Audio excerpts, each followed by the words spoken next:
नमस्कार, आप इस वक्त देख रहे हैं खबरों की खबर में हूं आपके साथ सुमित अवस्थी। समझ ही गए होंगे आज हम मुंबई में हैं। मेरे पीछे आप सीएसटी देख रहे हैं, छत्रपति शिवाजी टर्मिनस, और उसके सेल्फी पॉइंट जिसको कहा जाता है, वहां पर इस वक्त हम मौजूद हैं। मुंबई में क्यों हूं मुझे बताने की ज़रूरत नहीं है। महाराष्ट्र का चुनाव पूरे पीक पर आ चुका है और मुंबई की तमाम विधानसभा सीटें हॉट सीट बनी हुई हैं। बड़े बड़े चेहरे चुनाव लड़ रहे हैं। आज कुछ बड़े चेहरे हमारे साथ यहाँ जुड़ेंगे भी, उनका परिचय मैं आपसे कराऊंगा। लेकिन उसके पहले बात करना चाहता हूँ, मुंबई में जब आज हम पहुँचे हैं तो हमने यहाँ पर यहाँ के समुद्र के किनारे, यहाँ के पोखरों के किनारे छठ की छटा देखी।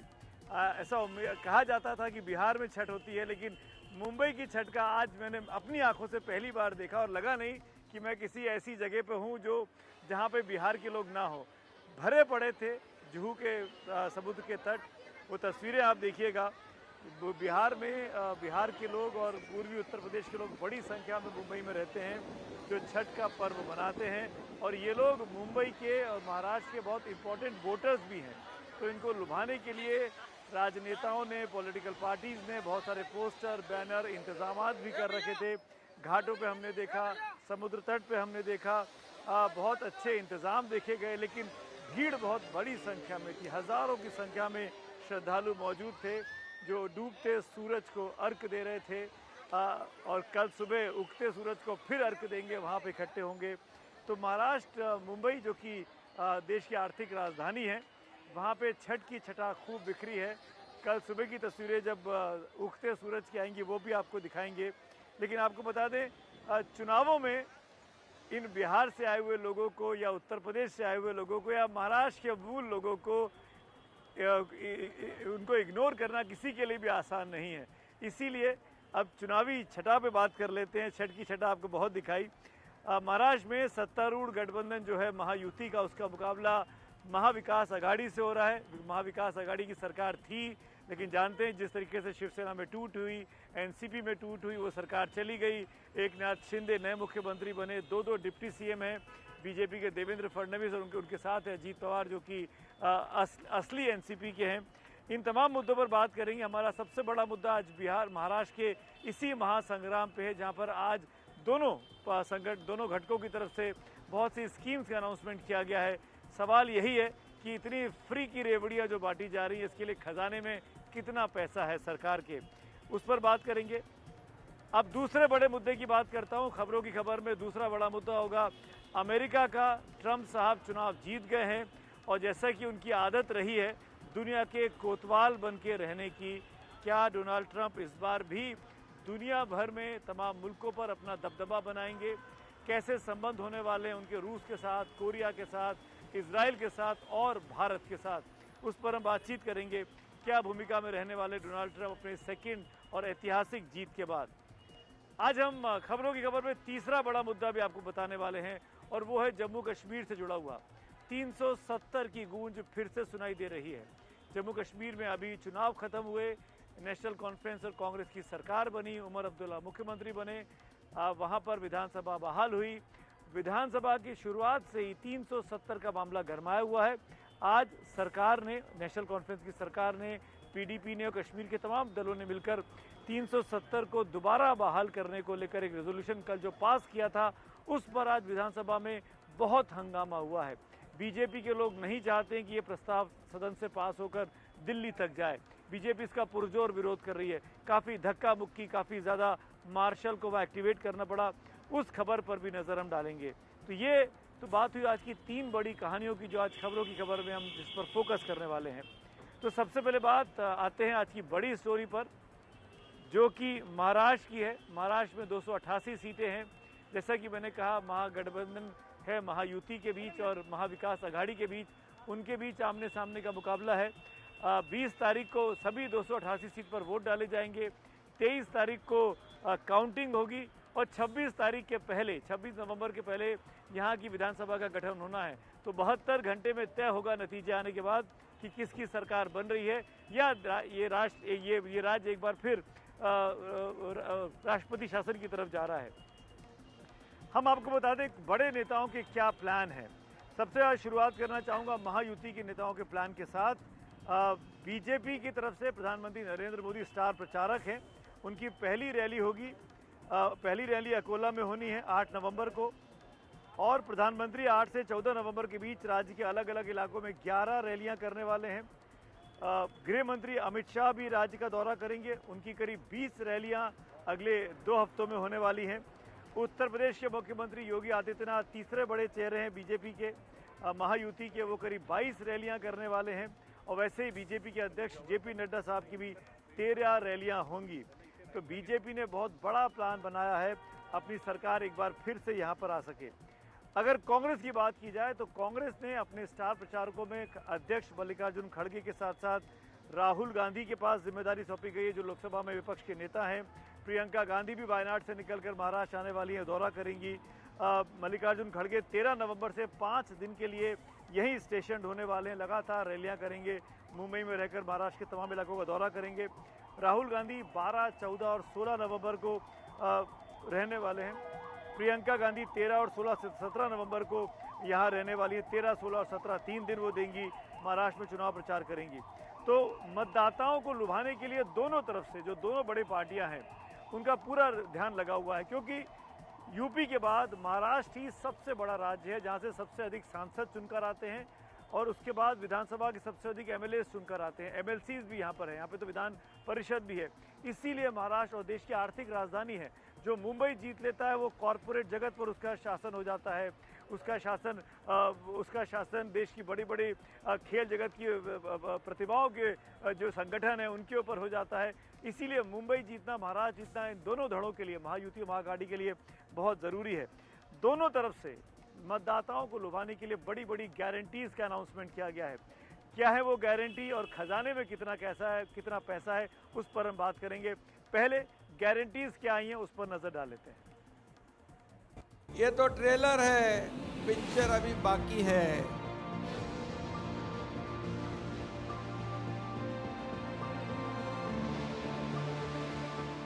महाराष्ट्र की चुनावी रैलियों के बीच वादों की बारिश शुरू हो गई है। 5 गारंटियों के बाद उद्धव ठाकरे ने फिर से कुछ और वादों के साथ मुंबई में प्रेस कॉन्फ्रेंस कर अपना चुनावी वचननामा जारी किया। मुख्य गारंटियों में वादा किया कि सभी बच्चों के लिए मुफ्त शिक्षा देंगे, बेटा बेटी सभी को समान रूप से शिक्षा का अधिकार होगा। महिला पुलिस भर्ती बढ़ाने के साथ ही वरिष्ठ पदों पर महिला अधिकारियों की भर्ती का भी वादा किया। किसानों को मूल्य गारंटी, आवश्यक वस्तुओं की कीमत स्थिर रखने का संकल्प और महाराष्ट्र के भूमिपुत्रों को धारावी और मुंबई के इलाकों में सस्ते मकान मुहैया कराने की गारंटी दी। मैंने जब शुरुआत की कि 5 जीवनावश्यक जो भी चीजें हैं उसके गेहूं, चावल, शक्कर, दाल, तेल दाम तो बढ़ते जा रहे हैं, तो हम उसको आने वाले 5 साल स्थिर रखेंगे। तो वो भी चीज उन्होंने चुराई, तो वो भी बात चुराई। उनको चोरी के अलावा कुछ आता ही नहीं है, और इसलिए ज़्यादा बातें मैं कहूँगा नहीं, लेकिन काफ़ी सारे हमने चीज़ें देखी है जहाँ अगर हम इन्होंने जो पैसा खाया है और खाने की संभावना अगर इनकी सरकार आएगी तो रहती है, तो हम अगर वो बंद करेंगे तो ये सारी चीज़ें हो सकती है। इससे पहले महायुति गठबंधन ने जहां अपनी 10 गारंटी के साथ वोटरों को रिझाने की कोशिश की, तो वहीं महाविकास अघाड़ी ने अपने पंचसूत्री गारंटी पेश की। बुधवार को राहुल गांधी ने महाराष्ट्र चुनाव प्रचार का शंखनाद करते हुए मुंबई में स्वाभिमान सभा की और महाविकास अघाड़ी के 5 वादे जारी किए। महिलाओं, किसानों और युवाओं पर खास फोकस दिखा। महाविकास अघाड़ी के पंचसूत्री वादे में महालक्ष्मी योजना के तहत महिलाओं को 3000 रुपए प्रति माह मिलेंगे। साथ ही महिलाओं और लड़कियों के लिए मुफ्त बस यात्रा भी होगी। किसानों को 3 लाख रुपए तक का कर्ज माफ किया जाएगा। साथ ही समय पर ऋण चुकाने पर 50,000 रुपए की प्रोत्साहन राशि भी दी जाएगी। जाति आधारित जनगणना कराई जाएगी, जिसमें 50% आरक्षण सीमा को हटाने का प्रयास किया जाएगा। 25 लाख रुपए तक का स्वास्थ्य बीमा और मुफ्त दवाइयों की गारंटी दी गई और बेरोजगार युवाओं को 4000 रुपए प्रति माह तक की वित्तीय सहायता का वादा भी किया गया।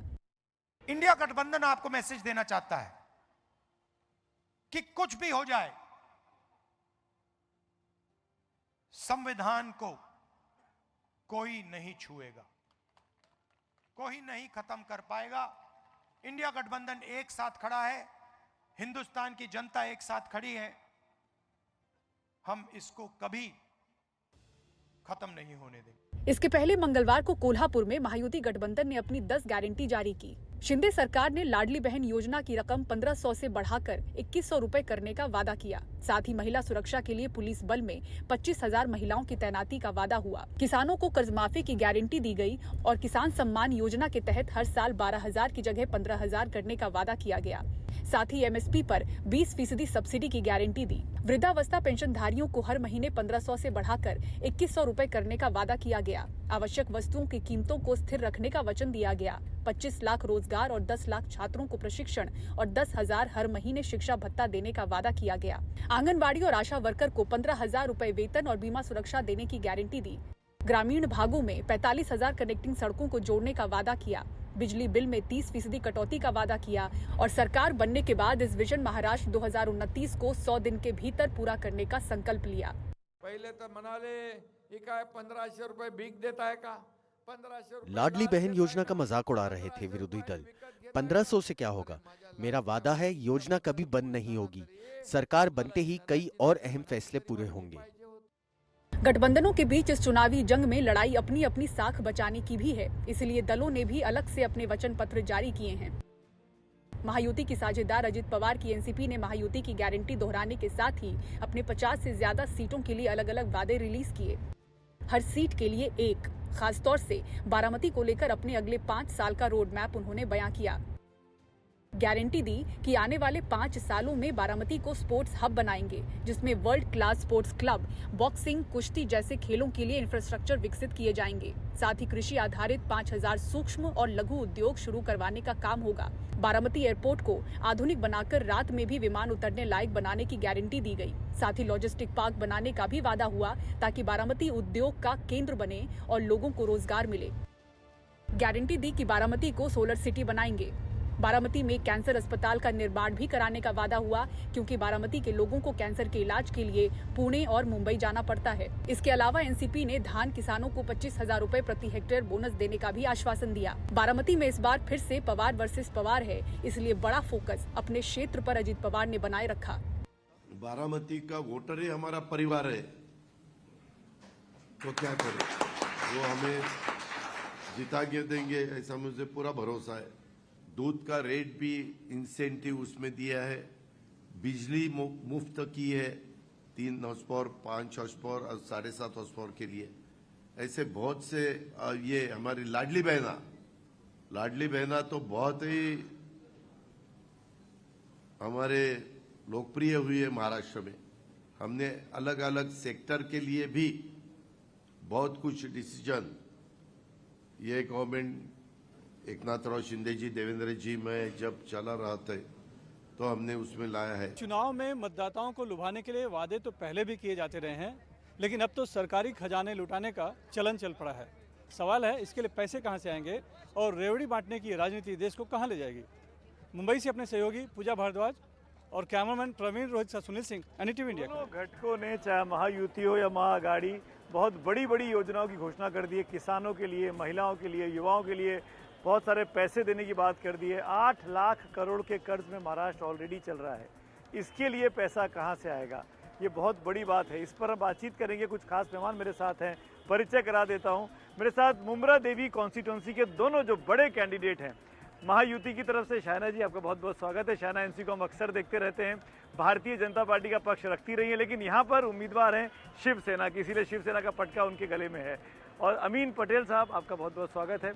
अमीन भाई 3 बार के लगातार इस सीट पर विधायक रहे हैं, 4थी बार लड़ रहे हैं और शायना एनसी दूसरी बार अपनी किस्मत आजमा रही है विधायक बनने के लिए।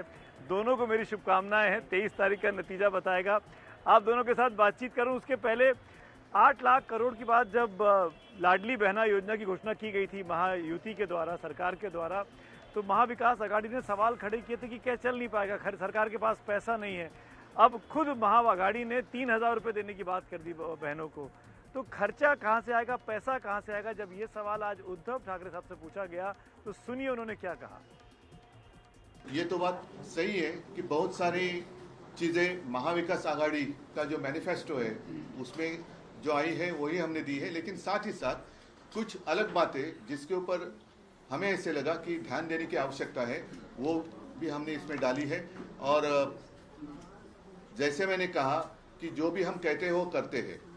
आपको अगर याद दिला दूं कि पिछले सभी चुनाव में हम चाहे यूपी में थे या महाविकास आघाड़ी में, हमने हमारा वचननामा जनता के चरण में सादर किया था और सिर्फ कोशिश ही नहीं, मैं तो मानता हूं 90% से ज़्यादा हमने वादे निभाए हैं। जैसे 2012 में मुंबई कोस्टल रोड की बात मुंबई म्यूनिसिपैलिटी की कॉरपोरेशन के दरमियान हमने की थी, हमें अभिमान है कि वो हम पूरा कर सके। 500 स्क्वायर फीट तक प्रॉपर्टी टैक्स माफ करने की बात हमने की थी, वो भी हमने पूरी कर दी। 2019 में हमने कहा था कि जो हमारे गरीब जनता है उनको 10 रुपए में हम भोजन की व्यवस्था करेंगे, शिव भोजन के माध्यम से, वो भी हमने पूरी की है। ऐसे कई सारे वादे जो हमने किए थे वो हमने निभाए हैं। तो आपने सुना उबाटा के नेता उद्धव ठाकरे साहब को, जो कि मुख्यमंत्री भी रह चुके हैं। दोनों बड़े नेता यहाँ मौजूद हैं। मेरे साथ साथ वरिष्ठ पत्रकार विजय चोरबरे साहब भी जुड़े हुए हैं। चोरबरे साहब, मैं आऊँगा आपके पास, लेकिन पहले क्योंकि दोनों नेताओं ने अपना कैंपेन छोड़ा है, बीच में आए मेरे साथ, मेरे एक कॉल पर यहाँ आ गए, तो पहले तो दोनों का तहे दिल से शुक्रिया कि आपने हमारे लिए वक्त निकाला।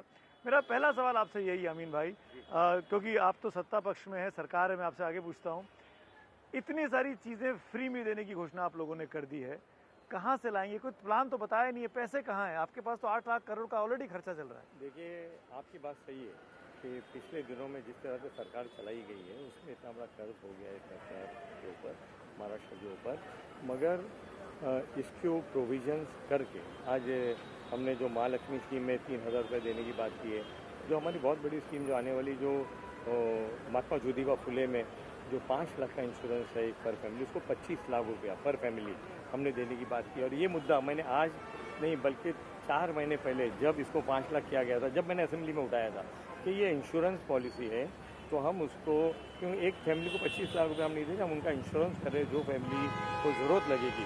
और आज उस के अंदर सब डिजीज़ कवर्ड नहीं है, आने वाले दिनों में सब डिजीज़ कवर्ड होगी, उसमें फ्री में दवाई होगी। इसके लिए बिल्कुल, क्योंकि जो हमारी मैनिफेस्टो, पैसा कहाँ से आएगा सर? सवाल एक ही है मेरा आप दोनों से। मैनिफेस्टो कमेटी जिन्होंने इसको प्लान किया है, उसके अंदर महाराष्ट्र के पूर्व मुख्यमंत्री पृथ्वीराज चौहान खुद बैठे थे, जो आप जानते हो कि एक इकोनॉमिस्ट भी है, और उन्होंने पूरा देख करके कि इस स्कीम को किस तरह से इम्प्लीमेंट किया जाएगा, उसके हिसाब से उस स्कीम को डिज़ाइन किया है। हमने बिगड़ सोचे समझे कोई स्कीम डिक्लेयर नहीं की है। जब इन्होंने 1,500 रुपये देने की बात की थी लाडली बहना में, तब आपने कहा था कि पैसा नहीं है, कहाँ से दे पाएंगे, स्कीम फ्लॉप हो जाएगी। आप तो 3,000 का प्रॉमिस कर रहे हैं। देखिए, ऐसा है कि अगर जब गवर्नमेंट बनती है तो उसको किस तरह से एफिशिएंसी चला करके उस पैसे को लाना, वो मुख्यमंत्री और फाइनेंस मिनिस्टर का काम होता है ना? आपने अपने सर से आपने पल्ला अड़ा। एग्री करेंगे कि नहीं आप? नहीं, आप 3 बार के विधायक हैं, आपको पता होना चाहिए। बराबर नहीं, जब एक गवर्नमेंट बनती है, कैबिनेट बनती है, एक प्लानिंग होकर के जो खर्चे होते हैं, आज देखिए ये स्कीम हम गवर्नमेंट आने के पहले डिक्लेयर कर रहे हैं ना। शायना जी कुछ बोल, अमीन भाई, let me complete, let the lady talk. आपकी बात का जवाब लेता हूं। लेडी के लिए मना ही नहीं। नहीं, शायना जी, अगर आप जेंडर बोलेंगे, नहीं, मैं इसलिए कह रहा हूँ कि वो 2 बार से हाथ उठा रही थी। शायना जी, सवाल मेरा आपसे भी यही है, आपने 1,500 रुपये देने की बात की, इन्होंने 3,000 रुपये दे दिए, आपसे दुगने। देखिए इनकी हिपोक्रेसी। जब मुख्यमंत्री लाड़की बहना योजना को लेके 2.5 करोड़ पूरे महाराष्ट्र में महिलाओं को फ़ायदा हुआ है, जहां 7,500 एक बैंक अकाउंट में मिला है। हमारी मुंबा देवी की बात करें तो 40,000 महिला है जिनको मिला है इसका फ़ायदा, जिसमें से 15,000 मुस्लिम महिला है। यहाँ देखिए इनकी जो हिपोक्रेसी, उन्होंने कहा ये स्कीम बिल्कुल कैंसिल करना चाहिए, कहाँ से आया पैसा, ये वो, और इतना बवाल। और आज वो बोल रहे हैं कि हम आपको इससे डबल देंगे। पैसा कहाँ और सत्ता कहाँ? आप ये सवाल पूछिए। ये महाविनाश अघाड़ी तो जीतने वाली ही नहीं, तो जो भी उनके वादे हैं झूठे ही साबित होंगे। शायना जी, मैं 8 लाख करोड़ के कर्जे में है महाराष्ट्र, 8 लाख करोड़, कहाँ से आएगा पैसा, कैसे देंगे आप लोग? जिस रफ्तार से महाराष्ट्र आगे बढ़ रही है, महायुति की सरकार की बात करें तो आदरणीय एकनाथ शिंदे जी हो, देवेंद्र फडणवीस, अजीत पवार, आप इंफ्रास्ट्रक्चर को देखिए, मुंबई को लेके coastal road, metro, Atal Setu, list अनगिनत है। क्लस्टर रीडेवलपमेंट जो होना चाहिए था मुंबा देवी जैसे क्षेत्र में, वहाँ एक भी प्रोजेक्ट नहीं। लेकिन आप पूरे मुंबई की बात करें तो बीडीडी चौल हो, वर्ली में सैंपल फ्लैट्स तैयार, लोग जा रहे हैं वहाँ। तो राजनीतिक इच्छा शक्ति, और आपने कर्जा की बात की, मैं मानती हूँ कि आते हुए दिन में जिस ढंग से भारत की इकोनॉमी चल रही है, जो फॉरेन डायरेक्ट इन्वेस्टमेंट आ रहे हैं, भारत और यूएस के जो टाइज हैं, प्रधानमंत्री की जो एक विकसित भारत को लेके एक रूपरेखा है, उसी अंदाज से आप काम देखेंगे पूरे महाराष्ट्र में। यही महायुति सरकार। आप कुछ बोल रहे थे। ऐसा है कि गवर्नमेंट का जो इनिशिएटिव होता है स्कीम इम्प्लीमेंट करने, अगर थॉट स्कीम होगा तो उसके लिए पैसा जमा होगा। जब महायुति सरकार, मैं बहुत रिस्पेक्ट से बोलता हूँ, मैं कभी भी किसी पार्टी के खिलाफ अशब्द यूज़ नहीं करता हूँ। महायुति सरकार जब पार्लियामेंट का चुनाव महाराष्ट्र में बहुत बुरी तरह से हार गई, जब इनको हमारी लाडकी बहन याद आई, जिस दिन गवर्नमेंट बनी उस दिन ये स्कीम डिक्लेयर नहीं हुई। स्कीम कब डिक्लेयर हुई? इलेक्शन के रिजल्ट के बाद। महाराष्ट्र का इलेक्शन 1 महीना लेट क्यों किया गया कि लोगों को आपने दुगना किया। आपकी बात का जवाब प्लीज, आपकी बात का जवाब करोगे तो आप इनका ही आपकी बात का जवाब बताइए। ये सही बोल रहे हैं, चुनाव जब लोकसभा में आप लोग हार गए या खराब प्रदर्शन किया, तब आपको लाडली बहना की याद आई। इनकी तो बोलती बंद हो गई हरियाणा से ही, तो मुझे लगता है कि जनता का जनादेश जो है वो स्वीकार। तो हरियाणा का असर महाराष्ट्र में। देखिए मैं बोल रही हूँ कि ये कांग्रेस पार्टी की नैया डूब चुकी है, और वो चाहते हैं कि तुष्टीकरण की राजनीति में लोग भी डूब जाएं। नहीं, पर आप बटेंगे और बटेंगे, कटेंगे तो बटेंगे, आप लोग कह रहे हैं। तुष्टीकरण की बात आप कह रहे हैं। हम लोग कभी भी कौम की राजनीति नहीं करते, काम की राजनीति। योगी आदित्यनाथ के मंच पे उनके पोस्टर्स लगे हुए हैं। शायना जी, अवस्थी जी, आपको पता है एक ट्रैक रिकॉर्ड होता है, और हर एक शासन में जो आपके आमदार हो या आपके खासदार, उसका एक रिपोर्ट होता है। मैं सिर्फ 2 सवाल पूछना चाहती हूँ आदरणीय अमीन भाई से। क्या डेवलपमेंट हुआ है मुंबा देवी में, आप हमें बताइए। कौन से क्लस्टर रीडेवलपमेंट प्रोजेक्ट्स आपने किए 15 साल में? अभी बोलना कि परमिशन लेंगे, अभी बोलना कि करेंगे काम, ये कोई हिसाब नहीं होता है। ये आपके 3 साल के टर्म का हिसाब किताब मांग रही हैं। मैडम साइना एनसी आखिरी है, बिल्कुल शुक्रिया अदा करता हूँ। बोलिए। कि उन्होंने मुझसे सवाल पूछा, और मैं बहुत खुश हूँ बताने के लिए कि आज पूरे देश में और विदेश में एक क्लस्टर डेवलपमेंट बहुत ही मशहूर है, उसका नाम है SBUT। अभी आप बोल लीजिए, आप मुझको बोल प्लीज। मैं नहीं, एक मिनट, मैं आ रहा हूँ उसको, मैं उसका श्रेय लूंगा। आओ मैडम, बोलने दोगे वरना। अवस्थी जी, देखिए ऐसा है कि SBUT के अंदर, कल आप SBUT के अंदर जा करके उनके ट्रस्टीज़ को पूछिए कि अमीन पटेल ने इसके परमिशंस और इसको चेंज करने के लिए DCR में कितनी मेहनत की। दूसरी बात, मैडम कमाटीपुरा की बात करती है, अब मैं बोलूँगा तो इनको अच्छा नहीं लगेगा, मैं इनका बहुत रिस्पेक्ट करता हूँ। मैडम मुझको बता दे कमाटीपुरा में गलियाँ कितनी है? मुझे बता दें, जब आग होती है कमाटीपुरा में आप जा भी सकते हैं क्या? आपका जो एम्बुलेंस हो, मैडम कमाटीपुरा 100 साल, आप गलत बोल रही हैं। अस्पताल 10वीं गली में थी, वो भी बंद। 1 नंबर के गली में जो आंख का अस्पताल है, वो लोग बोलते हैं कि हम मैं बता रहा हूँ, 3 बार के एमएलए हो। मैं 3 बार का एमएलए हूँ। मैडम स्पोक्स पर्सन है, मैडम स्पोक्स पर्सन है, इसलिए उनको टीवी के ऊपर जोर से बोलने की आदत है, और मैं टीवी को फेस नहीं करता हूँ। मैडम मेरा चेहरा अभी भी आप देख रहे हैं कि मेरा चेहरा हंसता हुआ है, मैं रोने वाला आदमी नहीं हूँ। हर बार मैं लोगों को मुस्कुरा के मिलता हूँ मैम, और मैं आपकी बहुत रिस्पेक्ट करता हूँ। जैसे इन्होंने बोला एक महिला बोलना चाहती है, तो मैंने आपके तरफ कमाटीपुरा रीडेवलपमेंट की बात हो रही है कि मैडम आ जाइए मुंबा देवी में, 2, 5, 10 साल घूमेंगे एरिया में, तो उनको पता चलेगा कि कमाटीपुरा की कितनी गली है। आप ये कह रहे हैं ये बाहरी कैंडिडेट है, आप ये कह रहे हैं बगैर कहते हुए कि ये बाहरी कैंडिडेट। सर मैं ये बोल रहा हूँ कि मुंबा देवी के बारे में इनको मालूम नहीं, बेशक मैं यही चाहता हूँ, और मैं यही बोलना है, मेरी तकदीर बहुत अच्छी है कि मुझको शाइना एनसी जैसी कैंडिडेट मिली है। जो की आपने सिर्फ वोट बैंक का राजनीति, कोई डेवलपमेंट नहीं। दक्षिण मुंबई में आप देखिए सबसे पिछड़ा क्षेत्र है, तो वो है मुंबा देवी। आप जाइए कमाटीपुरा, कमाटीपुरा का एक मिनट बोलने दीजिए। कमाटीपुरा का रीडेवलपमेंट VP माडा, वाइस प्रेसिडेंट माडा के टेबल पे टेंडर होके पड़ा हुआ है। इस गवर्नमेंट ने किसी वजह से उसको इलेक्शन तक रोक देखिए, दिया। मैं- आने वाले दिनों में हर जो टेनेंट है उसको वहाँ पे 500 स्क्वायर फीट का घर मिलेगा। ये इमीडिएटली इलेक्शन खत्म होते उसका टेंडर कॉल होगा। मैं आप दोनों अच्छा डिबेट करते हैं। जनता तय करेगी, मुमरा देवी की जनता तय करेगी, महाराष्ट्र की। पूरा भरोसा है आप- कि जनता पूरा तय करेगी। आप दोनों को हमारी शुभकामनाएं। जो होगा जनता मेरे लोगों पे 20 पूरा तारीख को भरोसा है। वोट डाल के इंशाल्लाह तय मैं कर ज़्यादा से देगी ज़्यादा और मार्जिन 23 से तारीख को फिर नतीजे में जीत साफ हो जाएगा कि शाहना एनसी जीत रही है, अमीन पटेल। बहुत बहुत धन्यवाद हमसे बात करने के लिए। Thank you so much. आपने बीच में समय निकाला कैंपेन के, शुक्रिया, बहुत बहुत धन्यवाद। Thank you so much. Thank you. लेकिन ये बहस चलती रहेगी। महाराष्ट्र में जो सरगर्मी है, बीजेपी के वरिष्ठ नेता केंद्रीय मंत्री किरण रिजिजू भी मुंबई में थे और उन्होंने भी आज जब इस तरह की घोषणाएं की गई है महाआघाड़ी के द्वारा, तो क्या कहा किरण रिजिजू ने, आइए सुन लेते हैं।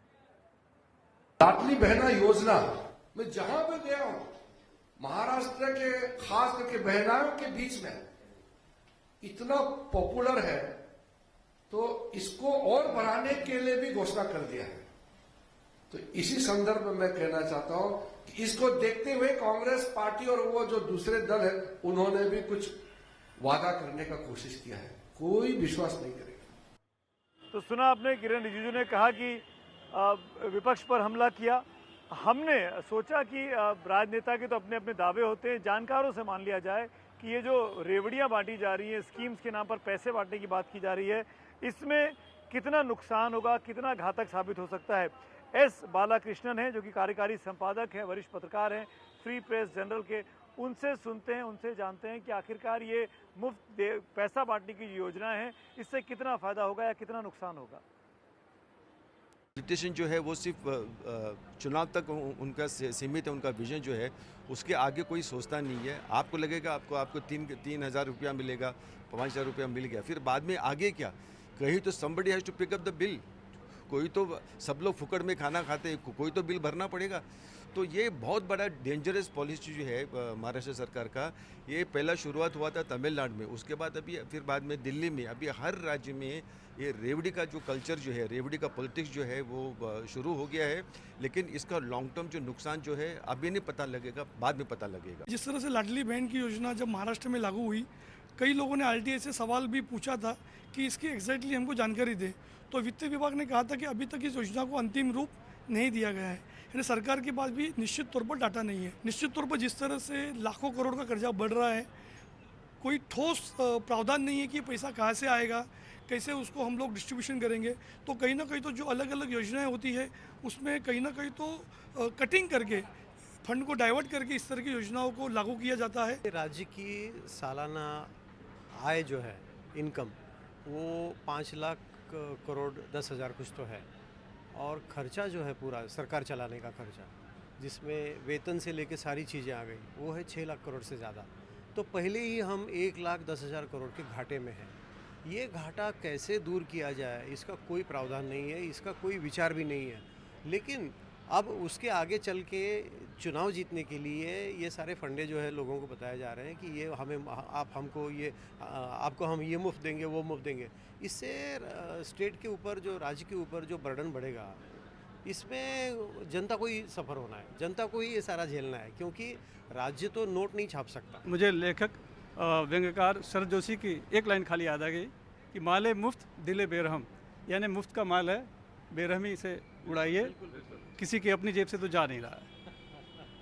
मुंबई से cameraman Praveen Rohit Sunil Singh, NDTV India के लिए। तो महाराष्ट्र चुनाव के दौरान जो तमाम गारंटियां जो दी गई हैं महायुति की तरफ से, महाआघाड़ी की तरफ से, उस पर हमने कुछ और एक्सपर्ट से भी बात करेंगे, हमारे साथ लाइव जुड़ेंगे। लेकिन इस बीच चुनाव आयोग के सामने सबसे बड़ी जो चुनौती है वो ये कि मुंबई के इलाके में या महाराष्ट्र के उन शहरी इलाकों में जहाँ पे चुनाव प्रक्रिया में कम लोग हिस्सा लेते हैं, मतदान का प्रतिशत कम होता है, उनको वो कैसे प्रेरित करें मतदान केंद्रों तक लाने के लिए। इसके लिए आपको बताते हैं कि क्या कोशिश कर रही है। इसके मद्देनज़र BMC ने ऐलान किया है कि मुंबई के अंदर काम करने वाले सभी कर्मचारियों को 20 नवंबर को वोट देने के लिए पेड लीव दी जाएगी, यानी छुट्टी होगी और उस छुट्टी का पैसा भी पूरा मिलेगा, तनख्वाह नहीं काटी जा सकती है। मतदान में अधिक से अधिक लोग हिस्सा ले सकें, इसके लिए यह ऐलान BMC की तरफ से किया गया है। बृहन मुंबई में आने वाले इलाके में स्थापित सभी कंपनियां, चाहे वो निजी हो या फिर कोई फैक्ट्री हो, या सब पर यह आदेश लागू होगा। बीएमसी के मुताबिक वोट देने के लिए छुट्टी लेने पर अगर किसी की तनख्वाह काटी जाती है या कंपनी उसके खिलाफ कोई एक्शन लेती है तो कंपनी और कंपनी के मालिक पर जुर्माना किया जाएगा। बीएमसी जुर्माना करेगी जो लोग वोट देने के लिए लोगों को छुट्टी नहीं देंगे उनके खिलाफ।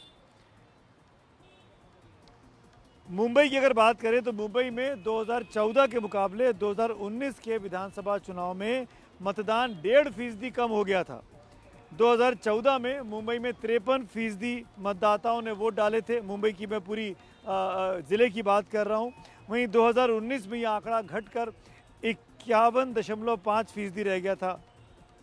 तो शहरी इलाकों में वोट का प्रतिशत कम रहता है, हमने देखा है। मुंबई में भी हमने देखा कम रहता है। महाराष्ट्र के चुनावों में सत्तारूढ़ महायुति और विपक्षी एमवीए के सामने बागी भी बहुत बड़ी चुनौती बनकर खड़े हुए हैं। बागियों पर कैसे इसका अमल किया जाएगा, बागियों पर क्या कार्रवाई की जा रही है, उस पर भी नज़र रखी जा रही है। शिवसेना ने अपने कुछ नेताओं पर कार्रवाई कर दी है, और वो भी एक बड़ा फैक्टर है। कांग्रेस ने भी कार्रवाई करने की बात की है। हमारे साथ मेहमान जुड़े हुए हैं, विजय चोरबरे साहब हैं। विजय जी, पहला सवाल तो मैं आपसे यही पूछना चाहता हूँ, ये जो बड़ी बड़ी घोषणाएं की गई हैं महालाडली के नाम से, महालक्ष्मी के नाम से, नीरजा चौधरी जी भी मेरे साथ जुड़ी हुई है। नीरजा जी, शुक्रिया आपका भी। विजय जी, पहला सवाल मेरा आप ही से, ये आपको लगता है कि चुनावों के बाद जो घोषणाएं आज की गई हैं, चाहे युति जीते या अघाड़ी जीते, ये इन योजनाओं को अमल कर पाएगी? इतना पैसा है इनके खजाने में? देखिए सुमित जी, जब से मैं आपको दो वाक्य का रेफरेंस देता हूँ। जब ये लाडली बहन योजना का की अनाउंसमेंट हुई, तब जो एनसीपी शरद पवार पार्टी के नेता है जयंत पाटिल, उन्होंने कहा था कि जब चादर लगते फटने तब खैरात लगते हैं बटने। और जो नेता प्रतिपक्ष विजय वडेट्टीवार कांग्रेस के हैं, उन्होंने कहा था कि जब वोटों की लगी कड़की तो बहन हो गई लाड़की। ये ऐसे विरोधी पार्टियों की तरफ से इस योजना पर टीका टिप्पणी की जा रही थी। ये इस योजना के तहत राज्य जो है फाइनेंशियल क्राइसिस में जा सकता है, ऐसे कहते थे ये लोग। मगर फिर भी देखिए, इस सरकार महाविकास आघाड़ी ने भी इससे बढ़कर कोई योजना, क्योंकि महायुति सरकार ने 1500 देने की बात, 1500 दे रही है और 21 देने की वादे कर रहे हैं। तो महाविकास आघाड़ी ने 3000 का वादा कर रहे हैं, ऐसे कुछ वादे कर रहे हैं। और इन सब लोगों को मालूम है कि चुनावी जमले होते हैं। अमित शाह जी ने 2014 के बाद इसका जिक्र किया था। 2004 में महाराष्ट्र में सुशील कुमार शिंदे ने भी जब मुफ्त बिजली का आश्वासन दिया और उसके बाद पूछा तो कहा था कि चुनाव में तो ऐसी बातें कही जाती है। देखिए सुमित जी, 3 दिन पहले मैंने जो फाइनेंस मिनिस्टर उप मुख्यमंत्री महाराष्ट्र के अजित पवार, उनसे उनका इंटरव्यू किया था। अजित पवार एक सख्त फाइनेंस मिनिस्टर के जाने जाते हैं। वो रेवड़िया बांटना और कुछ फाइनेंशियल सहूलियत देना तक मंजूर नहीं करते। उनको मैंने पूछा था कि आप पॉलिटिकल पार्टी के लीडर होते हुए कह सकते हैं कि लाडली बहना योजना अच्छी है, मगर एक फाइनेंस मिनिस्टर के भूमिका से आप इसको कैसे देखते? तब उन्होंने कहा था कि महाराष्ट्र का जो बजट मैंने इस साल सबमिट किया वो 6.5 लाख करोड़ का था। देखिए 6.5-7 लाख करोड़ का अगर बजट होगा तो हम उसमें 5% कटौती की तो 35,000 करोड़ रुपए बचते हैं। और इस 35,000 करोड़ से हम ऐसी योजनाएं का इम्प्लीमेंटेशन कर सकते हैं। बड़ी बात आप कह रहे हैं विजय जी। हाँ, उसके बाद उन्होंने पैसे बांटने का ऐलान किया जा रहा है। विजय जी, मैं आता हूँ आपके पास, नीरजा जी का कमेंट ले लेता हूँ। नीरजा जी, लोक लुभावन घोषणाओं का अंबार लगा हुआ है, दोनों तरफ से बड़ी बड़ी बातें की जा रही है, महिलाओं के लिए, युवाओं के लिए, किसानों के लिए। मैं आपसे पूछता हूँ, आप तो इतने सालों से पॉलिटिक्स कवर कर रही हैं, इतने प्रधानमंत्रियों को, इतने नेताओं को आपने देख लिया इन चुनावों में, वोटरों के मन को भी आप पढ़ लेती हैं। क्या आपको लगता है कि ऐसी घोषणाएं जो ऐन चुनाव के वक्त में होती हैं, उसका कुछ भी असर मतदाताओं पर होता है? नहीं, वो मतदाताओं पे असर होता है और ये लड़की बहन योजना का असर है महाराष्ट्र में महिलाओं पे, परिवारों पे।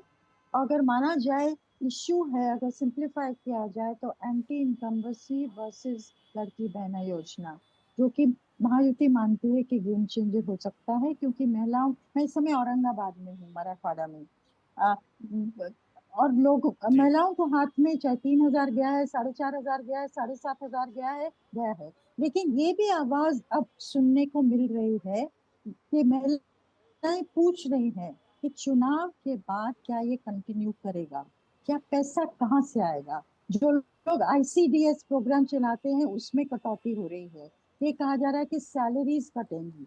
तो उनके मन में भी एक शंका पैदा हुई है, अब किस विस्तार से हुई है मुझे मालूम नहीं, पर लोग इसका जिक्र कर रहे हैं।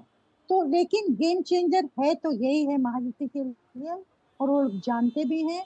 पर रिस्पॉन्सिबल पॉलिटिक्स और रिस्पॉन्सिबल गवर्नेंस, ये जो बौछार हम देख रहे हैं ना, इस तरह से पहले नहीं होती थी वेलफेयर की, कि आप इलेक्शन के टाइम जो मर्जी प्रॉमिस करते जाइए, बाद में उसकी डिलीवरी हो ना हो, कई बार होती है कई बार नहीं होती है कि पैसा ही नहीं है।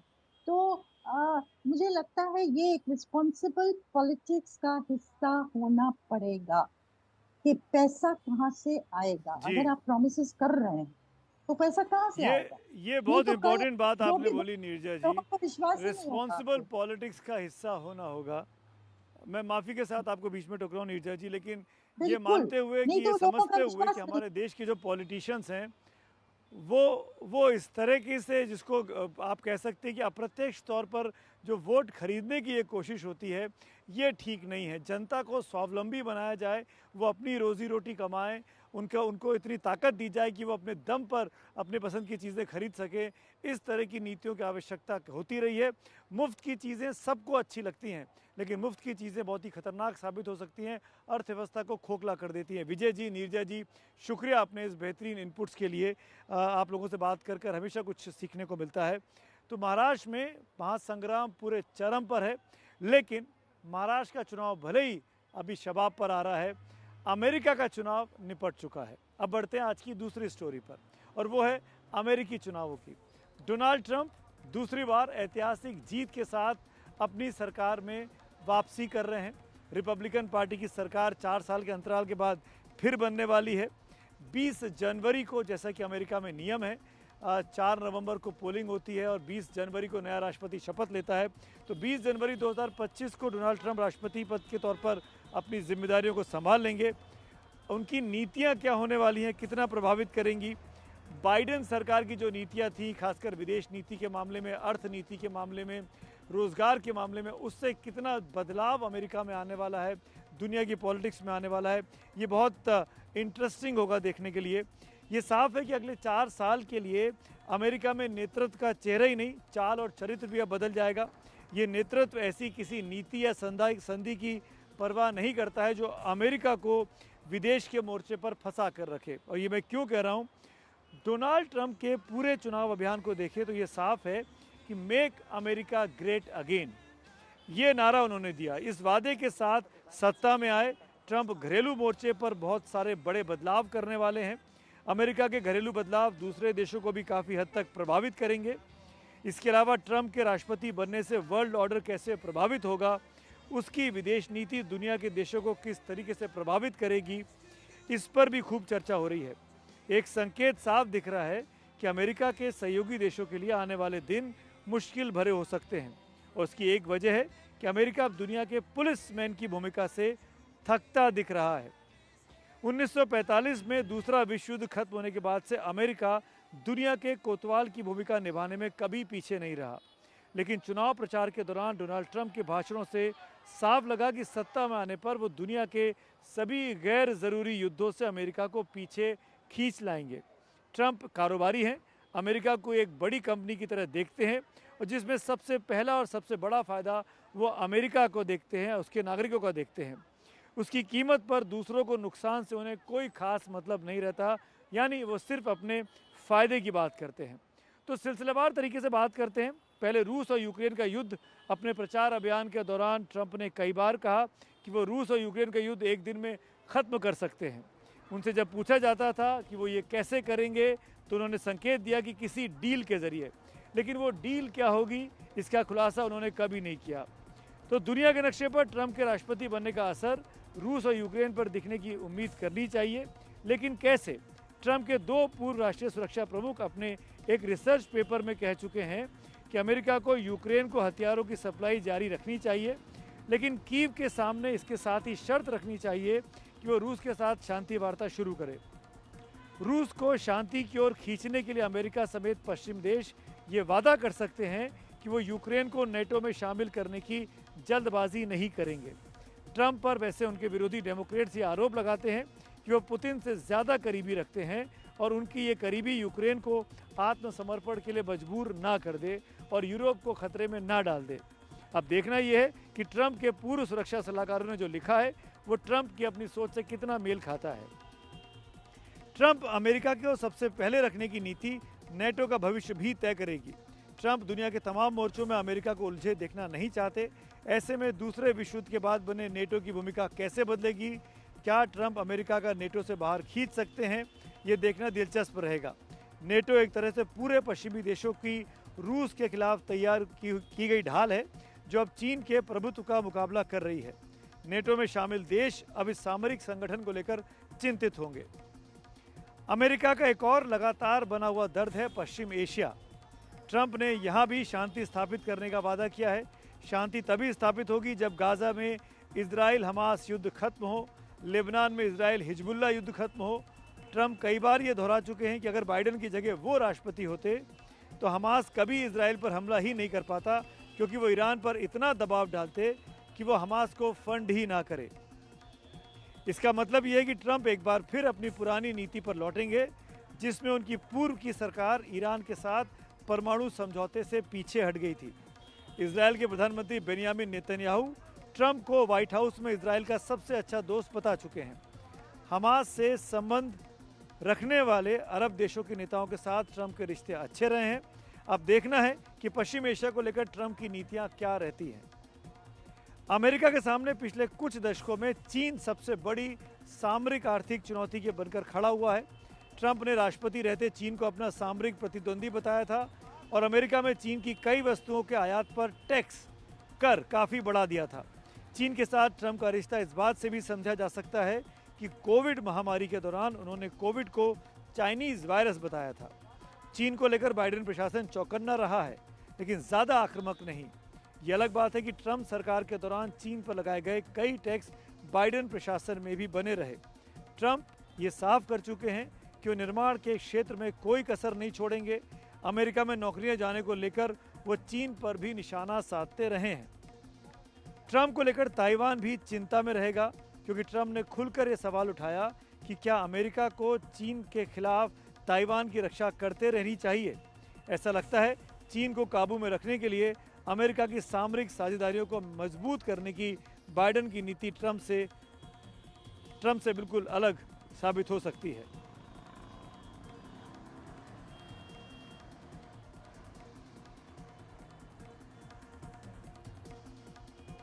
इसके साथ एक और खास मामला है ट्रंप को लेकर। ट्रंप पर्यावरण को लेकर भी कहते रहे। पेरिस समझौते को वो अपने पुराने कार्यकाल के दौरान नकार चुके थे।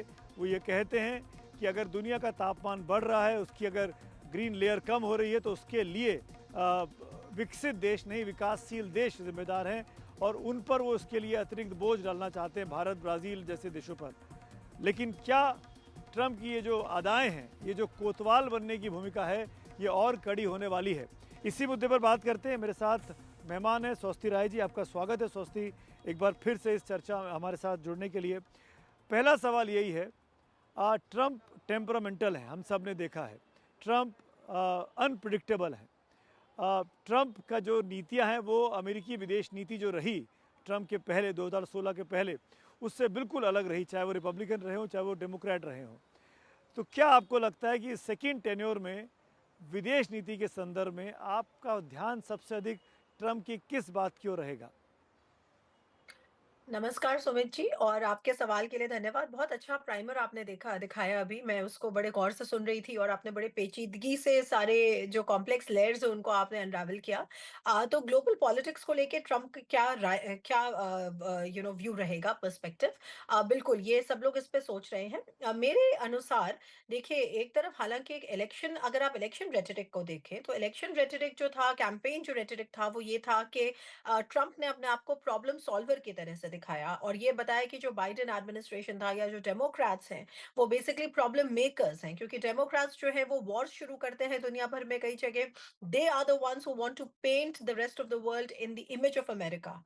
और ट्रंप जो है वो एक प्रैक्टिकल बिजनेसमैन की तरह कॉस्ट बेनिफिट एनालिसिस में विश्वास रखते हैं and he is capable of bringing the boys home. तो इस तरह की जो एक मैं कहूंगी कि इस तरह का एक इमेजिनेशन जो है वो ट्रंप के इलेक्शन रेटरिक से हर बार मिलता है। लेकिन जब वो वाकई अब बन चुके हैं राष्ट्रपति, तो क्या वो सच में इस तरह का एक आइसोलेशनिज्म, इनवर्ड लुकिंग फॉरेन पॉलिसी अख्तियार कर सकते हैं? देखिए, मेरी एनालिसिस है कि ये करना संभव नहीं है, क्योंकि 2016 में जिस तरह की दुनिया में वो आए थे उससे 2024 की दुनिया में बहुत ज्यादा फर्क है। मैं आपको 3-4 फर्क गिना सकती हूँ, जिससे ये समझ में आता है कि क्या लिमिट्स हैं अमेरिका के ऊपर इस वक्त जो भी राष्ट्रपति बनता है उसके लिए। पहली बात तो 2016 में जब वो आए थे तो चाइना का जो वुल्फ वॉरियर जो रूप था वो किसी ने नहीं देखा था। चाइना ने किस तरह से जो यूनिलैटरली स्टेटस को दुनिया भर में चेंज किया, बाय फोर्स चेंज किया, इकोनॉमिक स्टेटक्राफ्ट को किस तरह से कोअर्सिव डिप्लोमेसी के रूप में इस्तेमाल किया, इसका एक हमने ये नहीं देखा था। इसके अलावा हमने पैंडेमिक जैसा हमने सप्लाई चेन डिसरप्शन नहीं देखा था पैंडेमिक की वजह से, कोविड-19 की वजह से। हमने गलवान में 2020 वाला हमने एक्सपीरियंस नहीं देखा था। हमने रशिया यूक्रेन वॉर नहीं देखा था, conventional return of conventional war नहीं देखा था। और साथ में हमने ये भी नहीं सोचा था कि जिस मिडिल ईस्ट में नॉर्मलाइजेशन हो चुका है और उसमें भी ट्रंप और ट्रंप के दामाद का बहुत बड़ा रोल था, वहां पे हमास जैसा अटैक हो सकता है इजराइल के ऊपर। लिहाजा मैं बात आपको ये बताना चाहती हूँ कि आज का जो ग्लोबल सिस्टम है उसमें कुछ रेस्ट्रेंट्स हैं, और मेरी नजर में जो ट्रंप की फॉरेन पॉलिसी है वो कंप्लीटली एक एक्सट्रीम के रूप में आप उसे ना देखें कि एक तरफ ग्लोबलिज्म है, वो नेशनलिज्म अमेरिका ही कहा गया नहीं है, स्वास्थ्य जी, दुनिया भर के लिए एक तरीके से वो होने वाले हैं जब दुनिया में शांति और समृद्धि की बातें होंगी, लड़ाई और युद्ध की बातें नहीं होंगी, हथियारों की बातें नहीं होंगी, दवाइयों की बातें होंगी। उम्मीद करनी चाहिए कि हम उस दिशा में आगे बढ़ें, और कम से कम राष्ट्रपति ट्रंप जब इतने बड़े मैंडेट के साथ लौटे हैं सत्ता में, उनका सीनेट में भी मेजॉरिटी, हाउस और रिप्रेजेंटेटिव में भी मेजॉरिटी है, उम्मीद करनी चाहिए अमेरिका अपने आप को कोतवाल बनने की बजाय दुनिया का बड़ा भाई बन के चलेगा तो शायद ज़्यादा बेहतर रहेगा। शुक्रिया स्वास्थ्य जी हमसे बात करने के लिए, अपने इनपुट्स देने के लिए। खबरों की खबर में इस वक्त मुंबई से CST टर्मिनस से आप ये लाइव कवरेज देख रहे हैं। आज हम महाराष्ट्र में हैं, महाराष्ट्र चुनाव की कवरेज को लेकर, लेकिन फिलहाल अभी एक ब्रेक यहाँ लेंगे। ब्रेक के बाद जब लौटेंगे तो आपको लिए चलेंगे श्रीनगर, जहाँ पे 370 का मामला फिर से गर्मा चुका है। ब्रेक के उस पार।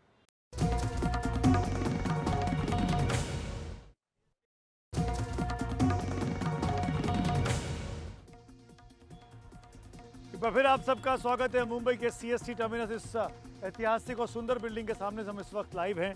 बात करूंगा कश्मीर की। खड़ा भले ही मुंबई में हूं, लेकिन कश्मीर में आपको याद होगा 5 अगस्त 2019 को धारा 370 को संविधान से खत्म कर दिया गया था, संसद ने कानून पास कर दिया था। लेकिन जब से अब नई सरकार बनी है, जम्मू कश्मीर में विधानसभा चुनाव हुए हैं, उमर अब्दुल्ला मुख्यमंत्री बने, रहकर धारा 370 को फिर से बहाल करने का मामला उठ रहा है। पहले एक विधायक ने उठाया, फिर अब तो रिजोल्यूशन विधानसभा से पास हो गया है। आज जो तस्वीरें विधानसभा से आई हैं वो लोकतंत्र को शर्मसार करने वाली हैं। सत्ता पक्ष यानी NC और विपक्ष यानी BJP के बीच धक्का मुक्की की नौबत आ गई। यहाँ तक कि सिक्योरिटी गार्ड जो कि मार्शल होते हैं उनको बीच में आके बीच बचाव करना पड़ा। 370 के समर्थन में पोस्टर देखे गए, काफ़ी ज़्यादा तनाव रहा आज जम्मू कश्मीर विधानसभा में। देखते हैं ये रिपोर्ट।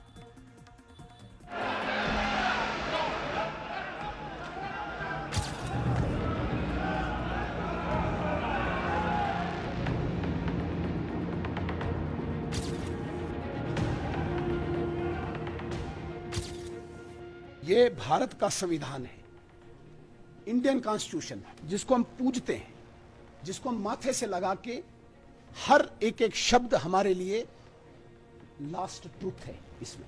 अब मुझे बताइए, उमर अब्दुल्ला साहब को मैं चैलेंज करता हूं, आइए इंडियन कॉन्स्टिट्यूशन को लेके आप मुझे बताइए कौन सा स्पेशल स्टेटस आप मांग रहे हैं? बताइए कौन सा स्टेटस मांग रहे हैं? 370 को लेकर सवाल न सिर्फ उमर अब्दुल्ला से बल्कि दूसरे कई नेताओं से भी पूछे गए। लेकिन पहले ये समझिए कि ये सवाल इस वक्त पूछा ही क्यों जा रहा है। जम्मू कश्मीर विधानसभा की ये तस्वीरें देखी। यह है खुर्शीद अहमद शेख, लेंगेट से विधायक हैं, बारामूला से लोकसभा सांसद इंजीनियर राशिद के भाई भी हैं। खुर्शीद अहमद शेख अनुच्छेद 370 के समर्थन में एक पोस्टर लेकर विधानसभा चले आए। इस पर विपक्ष के नेता सुनील शर्मा ने आपत्ति जताई। बैनर को देखकर बीजेपी के विधायक भड़क गए। खुर्शीद के हाथ से पोस्टर को छीन लिया और पोस्टर को फाड़ भी दिया।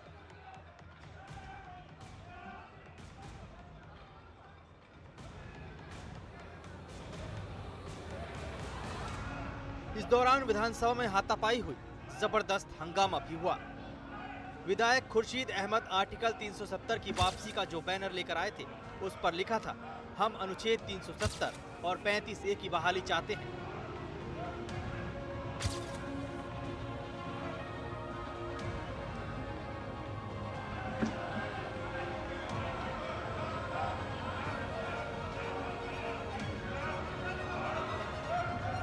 खुर्शीद अहमद लगातार बैनर को लेकर इधर उधर बचते रहे, लेकिन बीजेपी के विधायक इस बैनर को छीनने के लिए असेंबली के वेल्स से होते हुए खुर्शीद के करीब पहुंच गए। उनके हाथ से छीनकर बैनर को फाड़ दिया।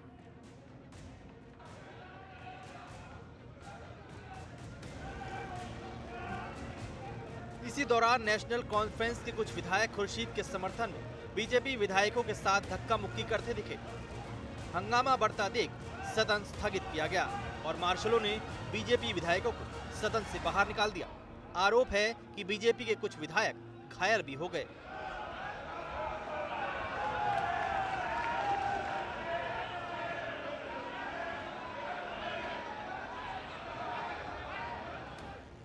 जो आज स्पीकर ने जिस प्रकार से वहां पे एक्ट किया, एक पर्टिकुलर पार्टी का एक एजेंट की तरह उन्होंने एक्ट किया। वो ट्रेजरी बेंचेस की तरफ देख के मार्शल्स को इशारा कर रहे थे। ट्रेजरी बेंचेस की तरफ से जब उन्हें डायरेक्शन मिली कि अब मार्शल्स लगाइए, हमारे 5 MLAs को इंजर्ड किया। एक MLA अखनूर श्री मोहनलाल भगत जी अभी भी हॉस्पिटलाइज्ड हैं। इस प्रकार की हरकतें करना। इसके पहले 6 नवंबर को जम्मू कश्मीर विधानसभा में अनुच्छेद 370 को बहाल करने का प्रस्ताव पास हुआ। जम्मू कश्मीर विधानसभा ने राज्य के स्पेशल स्टेटस को फिर से बहाल करने का प्रस्ताव पास किया।